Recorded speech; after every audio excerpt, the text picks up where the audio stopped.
푸틴이라고 하는 사람에 대해서 PBS에서 다큐멘터리로 보고를 하는데 봤더니 이 사람이 참 가난한 집에서 태어났어요. 그래서 16살 때부터 소련 스파이 노릇을 하려고 찾아갔다가 나이가 어리니까 대학이나 좀 졸업하고 와라.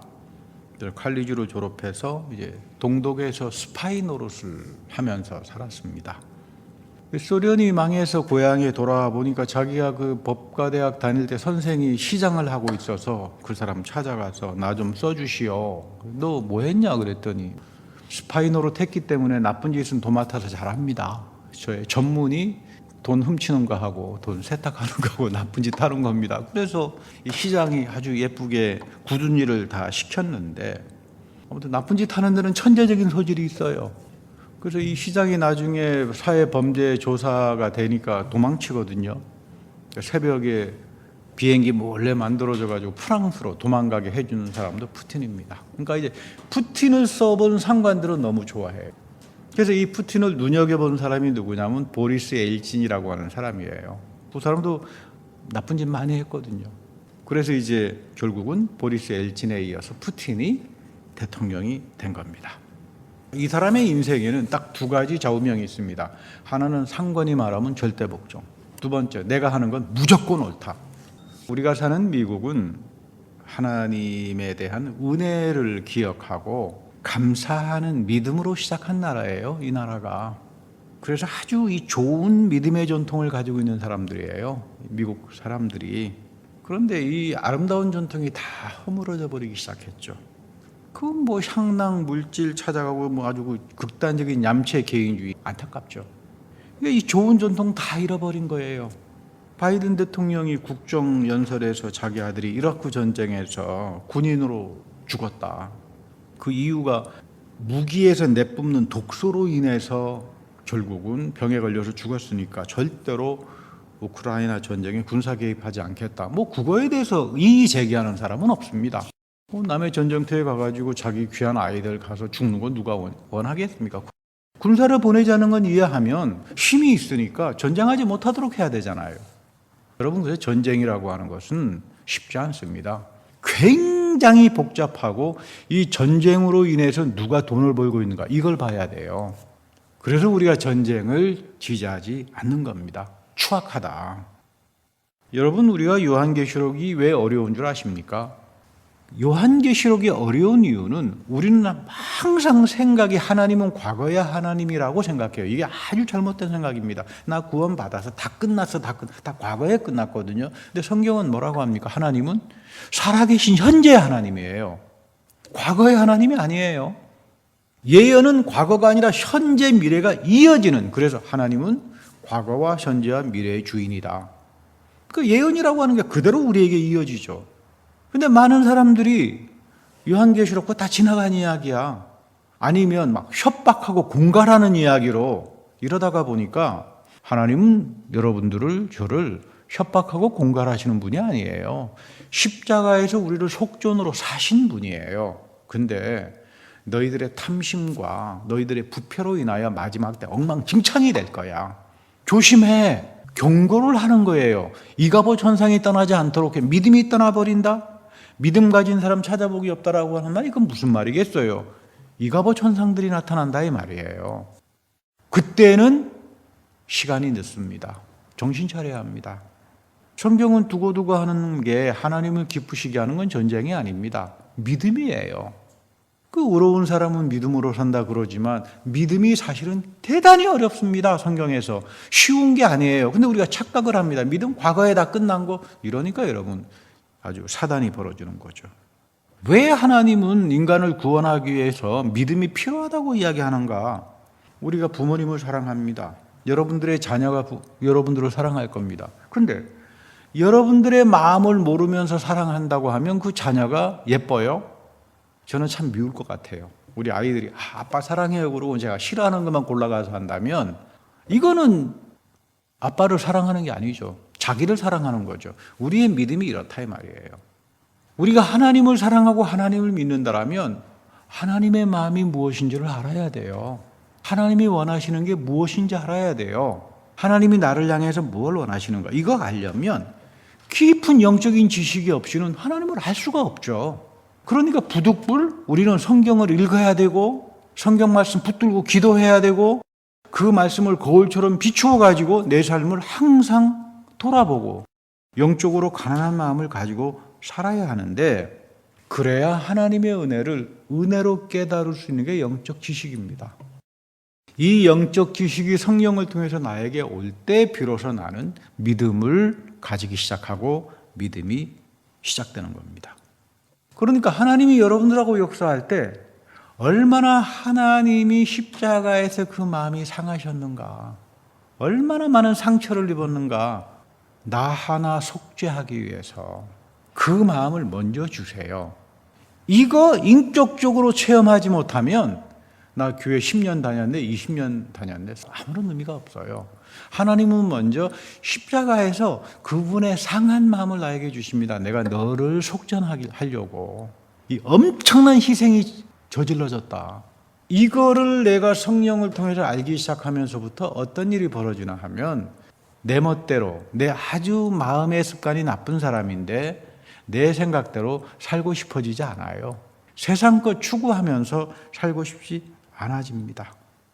하나님이 나를 향한 뜻이 뭔지, 하나님 마음에 내가 합한 자로 살아가는 것인지, 그래서 남을 무슨 정죄하거나 남에 대해서 참소를 하거나 이렇게 하고 싶지가 않아요.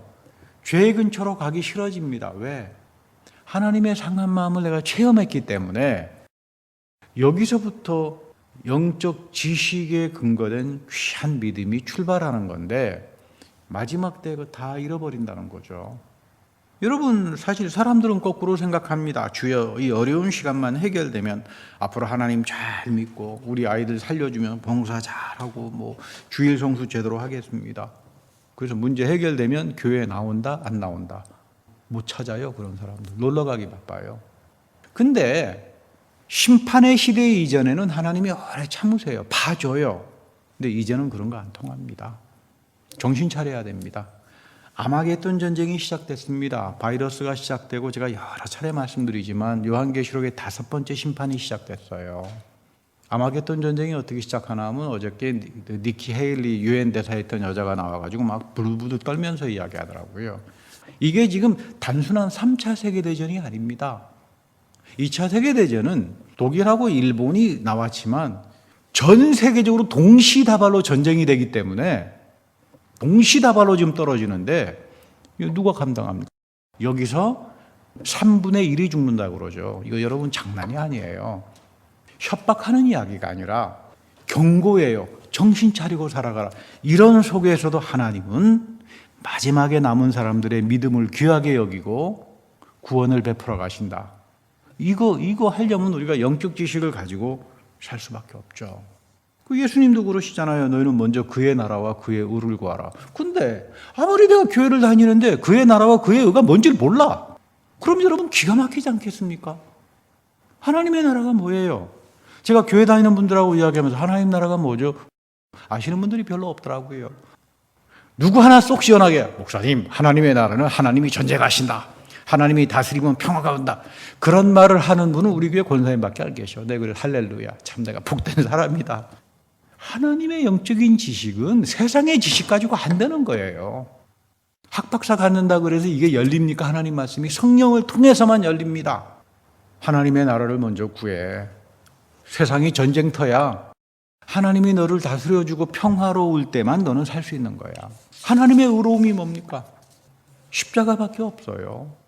하나님이 십자가에서 나를 위해서 큰 속전을 치루었다. 그리스도가 엄청난 희생을 치루었다. 그래서 내 죄가 사해지고 내 죄가 씻겨지면서 내가 저주에서부터 풀려나왔다. 이것이 의로움이죠. 그래서 이걸 우리가 하나님의 의로움을 뭐라고 한다고요? 용서라고 이야기하는 거죠. 이거를 내가 심정적으로 그 어느 순간 뜨겁게 마음을 체험할 때 이것을 우리는 회심이라고 부르는 거예요. 사도 바울이 다메섹에서 한 회심이 이겁니다. 너 왜 나를 핍박하느냐? 비로소 이 죄가 여기서 구원되는구나. 그리스도의 십자가에서 내가 죽을 수밖에 없는 이 죄가 해결이 되는구나. 이거 깨달은 거 아니에요, 바울이. 그것이 오늘 하나님 나라와 그의 의를 구하라. 근데 교회 다니면서 하나님 나라가 뭔지 그분의 의로움이 뭔지, 죄사함이 뭔지 아무것도 모르면 그래놓고는 먹고 살 거 그냥 해결해 주세요. 무엇을 먹을까, 무엇을 마실까. 세상 사람들은 물론 여러분 의식주가 중요합니다. 근데 성경은 뭐라고 하죠? 이방인들이 구하는 거야. 그러면 구하지 말라는 말입니까? 아니, 구해. 근데 이방인들이 아니라 너희들은 하나님의 자녀들이기 때문에 먼저 하나님이 내 삶을 평화로 다스려 주셔야 된다. 내가 하나님 앞에 다스림을 받아야 된다. 하나님 마음에 합한 자로 살아야 된다. 두 번째, 십자가에서 하나님의 상한 마음. 나 때문에 얼마나 고통스러운 하나님의 그 속전으로 내가 하나님의 용서에 탕가받은 자로서 살아가고 있다. 이게 먼저 중요한 거예요. 세상에 나가서 돈 버는 것도 중요하지만 용서할 줄 알고 정죄하지 말고 평화를 가지고 살아. 그러면 하나님이 먹고 마시고 이런 문제를 더해준다 이 말이에요. 그 먹고 살기 위해서 가서 바등바등거리고 서로 욕하고 이런 거 하지 말라 그 말입니다. 이방인들이 하는 짓 하지 마라. 하나님의 은혜가 뭔지 그거에 대한 깊은 영적인 지식을 가지고 살아가라. 이게 지금 예수님 말씀입니다. 그런데 신앙생활하면서 이거 못마땅한 사람들이 많아요. 하나님 내 인생 급해 죽겠는데 하나님 만나고 회개하고 겸손한 삶을 사는 건 나중에 천천히 할 테니까 내 사업부터 좀 잘 해결해 주십시오. 내 지금 어려운 일이 있으니까 이거부터 좀 해 주십시오. 그러고 난 다음에 잘 되면 하나님의 나라와 그의 의로움을 구하겠습니다. 그래서 사도 바울 선생이 갈라디아 교인들에게 하나님을 만홀히 여기지 마라. 이 만홀히 여긴다라고 하는 말, 하나님을 경멸하지 말라 그 말이에요. 하나님 너희들 자꾸 속이려고 그러는데 갈라디아 교인들 중에 자꾸 하나님을 속이려고 하는 사람들이 있었나 봐요. 이 핑계대고 저 핑계대고 하나님 너 만홀히 여기지 그거 안 통한다 그 말입니다.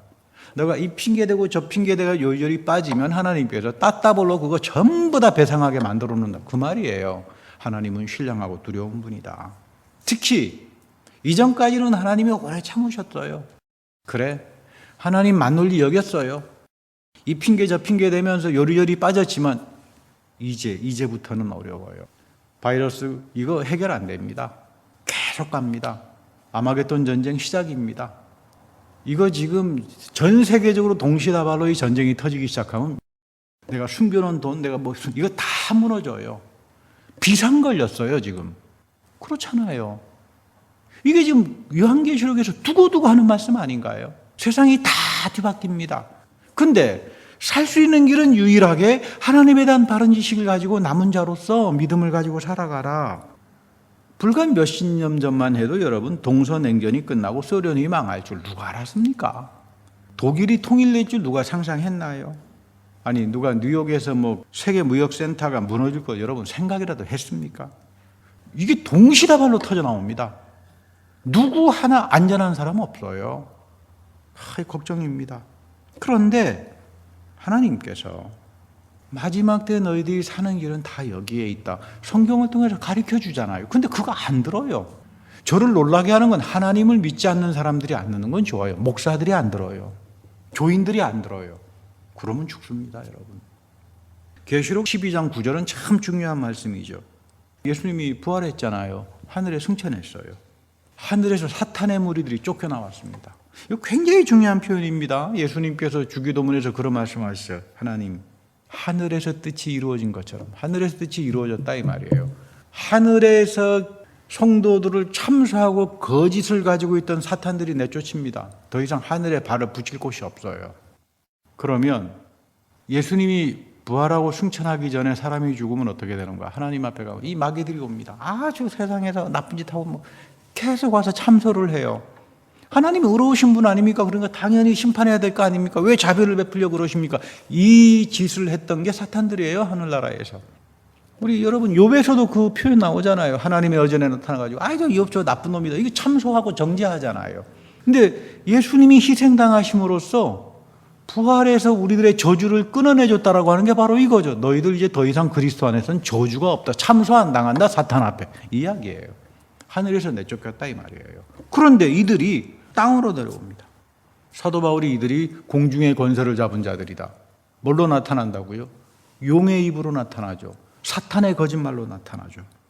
이간질하고 입만 열면 거짓말하고요. 성경에는 전쟁 못하게 돼 있어요. 하나님만이 할 수 있어요, 전쟁. 그래서 하나님 나라죠. 부득이한 경우에 하나님이 하세요. 인간이 못합니다. 그래서 기도원 데리고 할 때도 300명만 데리고 한다. 여러분 신명기 보세요. 하나님께서 부득이한 경우에 전쟁을 하면 다 몰살시켜라 이런 말 안 합니다. 재건시켜주고 용서해주고 살려주고 철저하게 하나님의 생각은 평화예요. 전쟁으로 인하여 희생당하는 사람 돌볼 줄 알아야 되고 하나님이 은혜로우신 분이고 죄를 사하시고 희생자들에게 죄인들에게 긍휼을 베풀어 주셨기 때문에 너 이스라엘들아 너희들도 가서 부득이한 경우에 전쟁을 할 경우에 함부로 하지 마라 그 말이에요. 그러나 아주 악당들이 있어요. 저것들은 살려두면 좀 많은 사람들에게 해로움을 준다. 그럴 때는 부득이한 경우에 해렘을 시키죠. 이건 진멸을 시켜서 아웃시켜라. 이사야가 살았던 시대 전쟁과 기근과 경제 폭락으로 아주 흉흉했던 시대입니다. 근데 오늘 예언해 보면 희한하죠. 율법이 시온에서 나온다. 주님의 말씀이 예루살렘에서 나온다.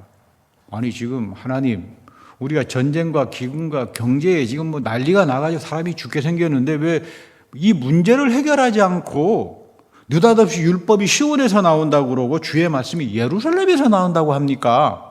다 뜻이 있어요. 너희들 이 전쟁 문제 해결은 하나님만 할 수 있어. 그럼 하나님이 어떻게 이 전쟁과 기근과 경제 폭락을 해결하시지? 말씀을 읽으면 될 거 아니냐 이 말이에요. 이스라엘 백성들 이사야 시대 때 말씀 다 던져버렸다고요. 뭐 율법과 다 옛날 이야기지 뭐 그 모세 시대 때 이야기지 뭐 우리하고 똑같아요. 하나님 말씀 만홀리 여기면서 살았다고요. 근데 막상 터지고 보니까 하나님은 어떻게 합니까? 그래? 너희들이 나에게 부르짖었으니까 전쟁 문제를 해결해 주마. 이렇게 안 합니다. 말씀으로 돌아가라 그 말이에요.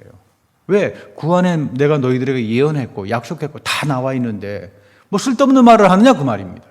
우리 시대에 하나님 말씀 잘 읽어야 돼요. 그래야 영분별을 할 수 있어요. 영분별이 되지 않으면 사탄과 용의 입을 가진 사람들에게 다 미혹당하고 넘어갑니다. 참 위험합니다. 주님께서 민족들의 분쟁을 해결하신다. 하나님이 우크라이나 전쟁을 심판합니다. 하나님께서 이거 해결할 때 있죠. 우크라이나 전쟁에 들어와 있는 강대국들의 이해관계, 수치스러움 다 빨개 바뀔 겁니다.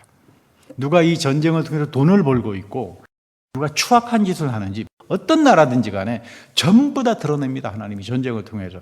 이거 봐야 돼요. 이번 전쟁에서 이런 인간들이 이런 자들이 지금 돈을 벌고 못된 짓을 했구나. 그렇잖아요. 그리고 이들을 반드시 하나님께서 심판합니다. 그래서 오늘 복을 받는 사람들은 누구냐? 기가 막힌 말을 하죠.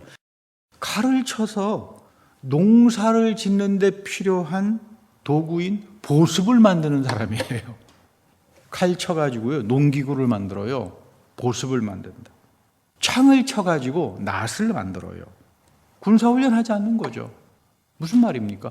이 험악한 전쟁의 시대에 평화를 위해서 일하는 사람들, 하나님께서 그들을 찾으신다 이 말이에요. 하나님이 마지막 때 구원하는 사람들이 누구라고요? 창을 쳐서 보습을 만드는 사람들이에요. 이게 지금 옛날 이야기인 줄 아십니까? 바로 오늘 우리들의 이야기입니다. 여러분 1차 세계대전 때 독일이 이제 졌거든요. 그래서 영국이나 프랑스 사람들이 아예 너 이번 기회에 죽어봐라 그래가지고 막대한 전쟁 배상금을 물게 했어요. 독일로서는 전쟁의 증거만 해도 억울한데 100년간 갚아도 못 갚는 전쟁 배상금을 때린 겁니다. 칼을 쳐서 보습을 만든 것이 아니라 거꾸로 전쟁에서 진 독일에다가 군사훈련을 하게 만들었다고요. 이를 뿌득뿌득 가면서 언제 한번 보자. 우리가 이번엔 패전했지만 다음에는 진짜 한번 제대로 해보겠다. 그래서 히틀러가 나왔습니다. 2차 세계대전 했어요. 그래서 2차 세계대전이 끝나니까 미국 지도자들이 모였습니다. 이거 어떻게 하면 좋으냐. 1차 세계대전 때 보니까 결국 이렇게 해가지고 2차 세계대전까지 엄청난 사람들이 죽었는데 그때 2차 세계대전 때만 하더라도 500만 명 이상 안 죽었습니다. 근데 지금 우리 바이러스 때문에 600만이 죽었다 그래요. 앞으로 전쟁 벌어지면 이거 2천만까지 가는 건 이거 아찔하죠. 이 생각을 하면. 이거 성경의 말씀이 이게 거짓말이 아니다 이 말이에요. 하나님께서 하시는 말씀인데 이게 어떻게 거짓말이 되겠어요. 어떻게 하냐 고민을 하는데 앞으로 전쟁 3차 세계대전 이런 걸 막으려면 어떻게 하면 좋으냐. 그때 당대 최고의 종교 지도자가 라이놀드 리버라고 하는 분이 있었어요. 이분 최근에 PDF에서 다큐멘터리로 방영하는데 워낙 위대한 정신이었으니까 신학자입니다. 이분이 이러면 안 된다. 그래서 만든 게 마샬 플랜이에요. 독일 사람들, 일본 사람들 밉지만 가서 다 복구해주고 공짜로 무상으로 다 해준 겁니다. 공짜로 무상으로. 놀랍지 않아요? 아니 전쟁에서 원수인데 이거 일본 사람들 진주만 폭격해가지고 하는데 아니다. 그거 아니다. 가서 배상해주고 이자 받지 말고 그냥 공짜로 가서 무상으로. 근데 여기서 여러분 가장 큰 이익을 받은 나라가 어느 나라냐면 대한민국이에요. 대한민국은 들어갈 수도 없는 나라예요. 여기 이 마샬 플랜에 들어갈 수도 없죠. 전쟁해가지고 복구하는데 대한민국은 특별히 봐줬어요. 여러분 이 마샬 정책을 통해가지고 미국이 완전 손해보는 줄 알았죠. 그런데 이것 때문에 소련이 망했습니다. 이 도덕적으로 사람들이 전 세계의 모범이 되기 시작했는데 어떻게 원수의 나라를 빚도 없이 갚아줘가지고 재건하게 하면서 그래서 공산권으로 갔던 많은 수많은 동남아시아의 사람들이 다 미국 쪽으로 오기 시작한 거죠. 그래서 소련이 망한 거예요.